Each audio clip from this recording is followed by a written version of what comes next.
Bonjour à tous et merci de rester fidèles au temps d'information sur RTI2. À présent, passons au sommaire.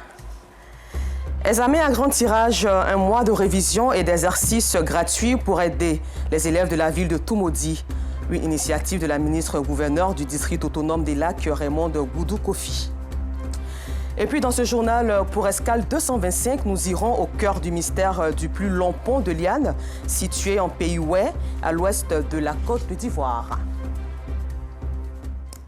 C'est avec beaucoup d'émotion que les proches de l'ex-président de l'Assemblée nationale, Amadou Soumaoro, ont encore prié ce jour pour le repos de son âme lors de la cérémonie de 7e jour à la grande mosquée de la Riviera Golf, dans la commune de Cocody, en présence de plusieurs personnalités.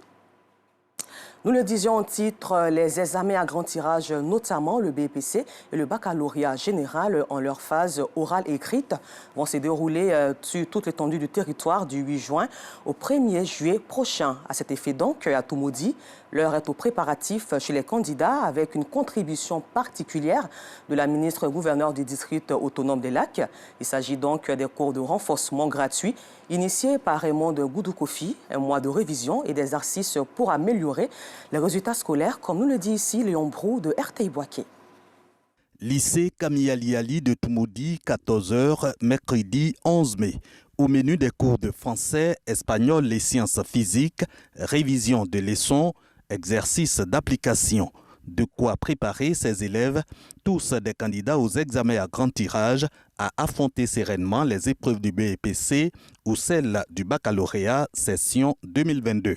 Je suis venue faire cours de renforcement pour réparer mes lacunes. Il y a des chapitres que je n'ai pas bien compris.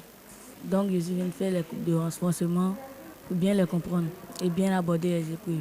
Gratuit, ces cours pour renforcer les capacités de tous les élèves en classe d'examen des lycées et collèges publics et privés de Toumoudi. Une initiative de la ministre-gouverneure du district autonome des Lacs, mise en œuvre par des bénévoles, des enseignantes en poste à Toumoudi.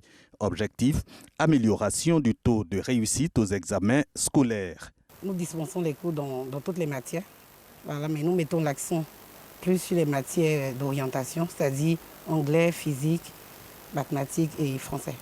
En terminale, nous mettons l'accent sur physique, mathématiques, LV1 et anglais. C'est une implication bénévole. Madame la ministre-gouverneure a initié ces cours de renforcement en s'appuyant sur l'association des femmes enseignantes pour nos élèves, d'abord de classe d'examen 3e et terminale, en situation d'insuffisance d'apprentissage. Ça veut dire que des enfants qui n'ont pas de bon niveau, mais qui n'ont pas les moyens de suivre des cours de renfort payants, alors elle offre ça gratuitement et profite pour dire merci à Madame la ministre pour ce qu'elle fait. À ces cours gratuits de mise à niveau démarrés le 8 mai, le chef de l'établissement d'accueil attache du prix conformément à la vision de l'initiatrice. Ces rondes pour s'assurer de leur bon déroulement, donc tous les samedis et mercredis, précédant la période des examens du BEPC et du baccalauréat, c'est-à-dire du 8 juin au 1er juillet 2022.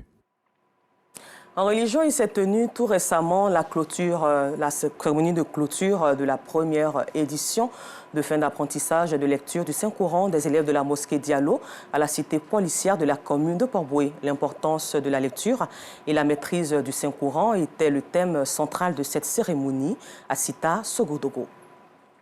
Fin d'apprentissage du Saint-Coran pour les élèves de la mosquée Diallo dans la commune de Port-Boué. Conférence, lecture coranique et remise de diplômes ont meublé cette cérémonie. Pour l'initiateur, savoir lire le Coran est fondamental. Nous disons aux parents de faire venir les enfants pour apprendre la religion. Même en tant qu'école française, tu peux envoyer ton enfant, il peut lire le Coran.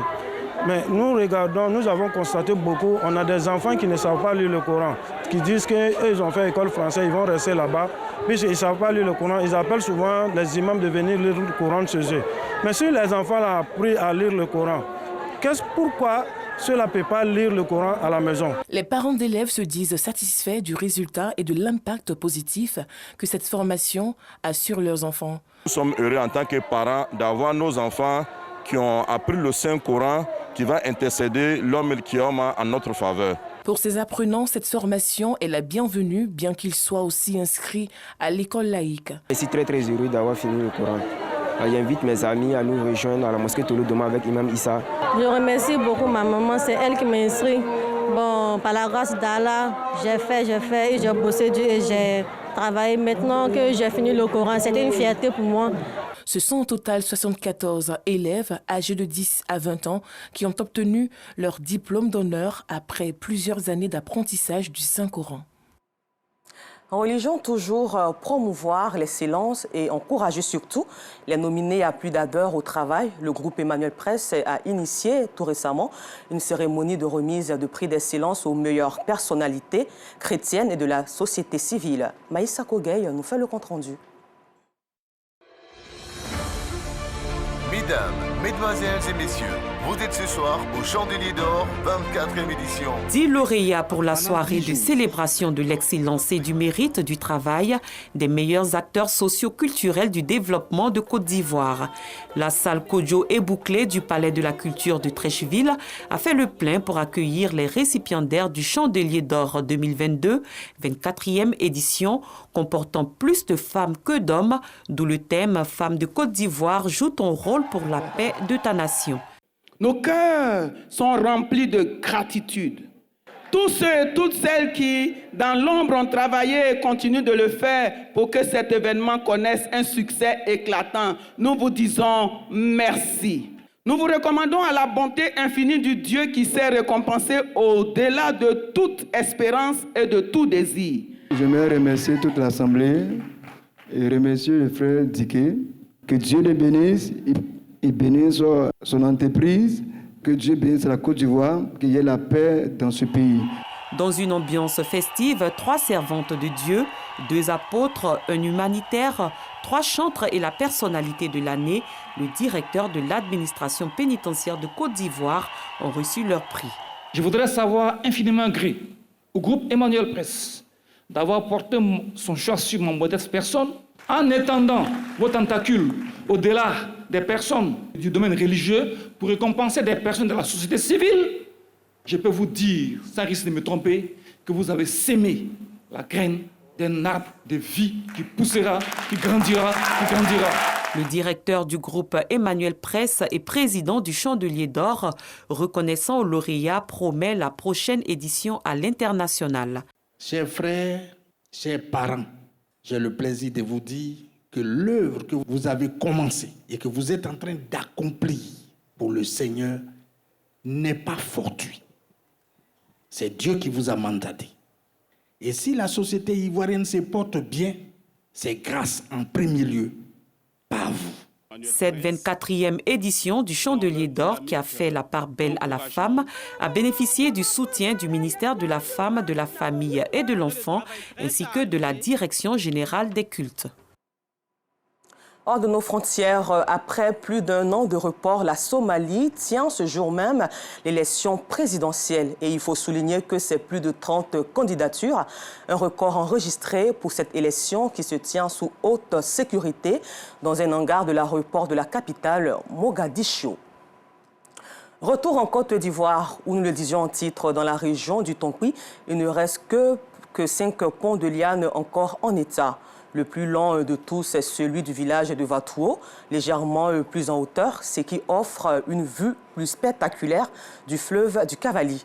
Véritable curiosité, ce pont suspendu dans le vide avec pour tout et en tout le seul support des lianes supporté par quelques troncs d'arbres ne cesse de fasciner certains, mais d'effrayer d'autres. Leur traversée se fait à pieds nus. Pourquoi et comment ces lianes sont fabriquées? Avec Joël Gosset, notre reporter spécialiste tourisme, Gilles Tonien, Ibrahim Aguirre, Jean Evra, Eliane Nguessan et Seydou Ouattara. Nous découvrons ensemble cette merveille dans Escale 225. Vatouo, village situé à 27 km de Demané, à l'ouest de la Côte d'Ivoire. C'est ici que se trouve le plus long pont de lianes de la région du Tonkoui. Pour y accéder, cette piste. Une fois arrivé, un petit village autour d'une forêt généreuse où vivent plus de 1500 âmes, avec une chefferie mobilisée pour nous recevoir. Un chant pour nous exprimer la cordiale bienvenue entonnée par l'aînée des filles natives du village.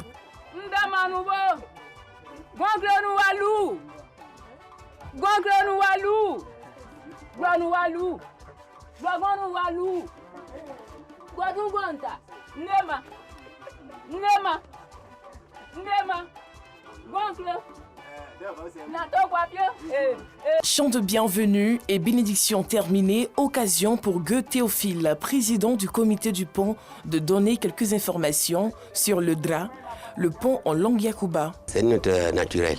Sinon, nous, on est nés pour trouver ça. On a vu comme ça. On ne connaît pas des années que ça a été créé. Les explications de Gueux suscitent plusieurs interrogations. Comment se construit un pont de liane?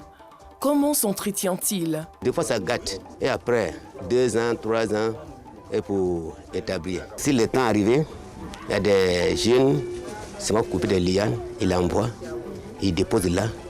Dans une semaine, personne ne va pas au champ, personne ne va pas là-bas. Au retour maintenant, il y a pont. Avoir le plus long pont de liane de toute la région du Tonkouy dans sa localité est certes un atout. Cependant, les héritiers du DRA disent rencontrer d'énormes difficultés. Nous avons beaucoup de problèmes. Mais seulement, en ce qui concerne le pont, il y a quelques visiteurs qui viennent. Ça ne peut pas suffire. Quand le corona est venu, il n'y a plus de touristes. Si ce n'est pas vous, nos frères africains. Nous, on cherche des gens pour nous aider, pour évaluer notre pont. Que vraiment, nos enfants aussi qui sont au village, ils vont bénéficier. Malgré les difficultés, le chef du village de Vatouo se réjouit de la présence de ce pont historique dans leur village. Il a un rêve. Si le pont est rentré dans le patrimoine de l'UNESCO, ça peut nous aider. On veut que notre pont soit pris par l'UNESCO. C'est notre doléance le plus ardent. Un rêve que nous partageons avec le chef du village. Il est donc impératif de découvrir ce joyau architectural. Sur le chemin, des chants de réjouissance.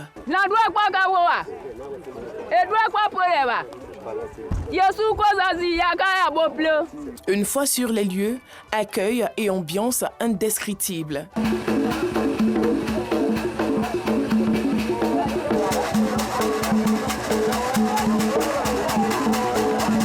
Ambiance qui ne nous détourne pas de notre objectif, la découverte du plus long pont de liane que nous apercevons avec beaucoup d'allégresse. Construit avec les meilleures lianes de la forêt, il fait 100 mètres de long, 50 mètres de haut au-dessus du cavalier et 20 mètres de large. Par respect pour les initiés qui ont construit les ponts, les interdits varient d'un pont à un autre. Les interdits du pont, on ne mange pas sur on ne monte pas avec le souci. Tous les poudres, les maïs, farine, ça ne passe pas dedans. Pourquoi? Non, c'est le totem. Même chez nous au village, on ne mange pas chewing-gum et on ne vend pas chewing-gum. Mais tu arrives ici, tu dis c'est forcé, tu vas monter avec ceci. Bon, on peut te dire non, hein, mais c'est toi, tu vas avoir résultat chez toi. Pour le pont de Vatouo, en plus des autres interdits, un autre s'y ajoute. On ne passe pas dedans avec le cadavre. C'est très interdit, mais c'est lui-même qui est le plus fort même. Construit pour aider les populations de Vatouo à relier leurs champs, le pont subit une utilisation intense et sans interruption. Pour plus de sécurité, il est renouvelé chaque année par les initiés. C'est les lianes qu'on prend pour confectionner le pont. Avant, on retrouvait ça chez nous ici. Mais maintenant, on va jusqu'à la frontière de Guinée pour en avoir. C'est passé et puis c'est jusqu'en Guinée, on doit... On trouve les lianes là dans les forêts. On ne trouve pas ça dans les petites broussailles. Chaque fois, si on veut, faut faire un nouveau pont, il faut louer les câbles pour aller vers la Guinée là pour les faire venir. Souvent, on prend le crédit pour arranger. Et puis quand souvent les petits touristes qui viennent ici, ils viennent, les petits moyens qu'on requiert, on les rembourse. On court vers les opérateurs économiques ou bien les ONG pour pouvoir nous aider. Monter sur ce pont suspendu dans le vide, avec pour seul support des lianes soutenues par des troncs d'arbres, ne cesse de fasciner certains et d'effrayer d'autres. L'essentiel, visiter le plus long pont de lianes du village de Vatouo. La Côte d'Ivoire est belle et regorge en elle assez de merveilles. Chérissons-la donc. Encore merci à vous. L'information revient à 19h30 avec Alessandra Beauparguin sur RTI2.